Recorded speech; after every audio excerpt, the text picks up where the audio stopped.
ప్రధాని నరేంద్ర మోదీ అమెరికా అధ్యక్షుడు Barack Obama మరోసారి భేటీ కానున్నారు. ఈ విషయాన్ని శ్వేత సౌధం అధికారికంగా ప్రకటించింది. ప్రపంచవ్యాప్తంగా చోటు చేసుకుంటున్న వాతావరణ మార్పులపై ఈ నెల 30న ప్యారిస్లో జరగనున్న అంతర్జాతీయ సదస్సులో మోదీ ఒబామా ప్రత్యేకంగా సమావేశమవుతారని వైట్ హౌస్ ప్రకటించింది.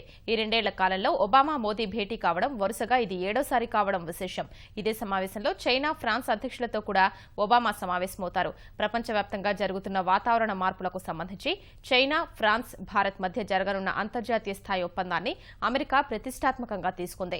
ఈ సదస్సును ఎలాగైనా విజయవంతం చేసి అంతర్జాతీయ ఒప్పందం సాకారమయ్యేటట్టు చేయాలని గట్టిగా భావిస్తోంది. ఒప్పందానికి సంబంధించి భారత్, చైనా దేశాలు కొన్ని అభ్యంతరాలు చెబుతున్న నేపథ్యంలో అధినేతలతో విడివిడిగా సమావేశమవ్వాలని అమెరికా అధ్యక్షుడు ఒబామా నిర్ణయించారు. ఇటీవల జరిగిన ఏషియాన్ సదస్సులో వాతావరణ మార్పుల అంశాన్ని ప్రధాని మోదీ ప్రస్తావించారు. భారతదేశం పర్యావరణ హితంగానే ఉంటుందని, వాతావరణంలో ప్రతికూల మార్పులు చోటు చేసుకునేలా ఎలాంటి చర్యలకు పాల్పడదని ప్రకటించారు. ప్రకృతిని పూజించే భారతీయులు అదే ప్రకృతిని నాశనం చేయాలని ఎప్పుడూ అనుకోరని మోదీ అన్నారు.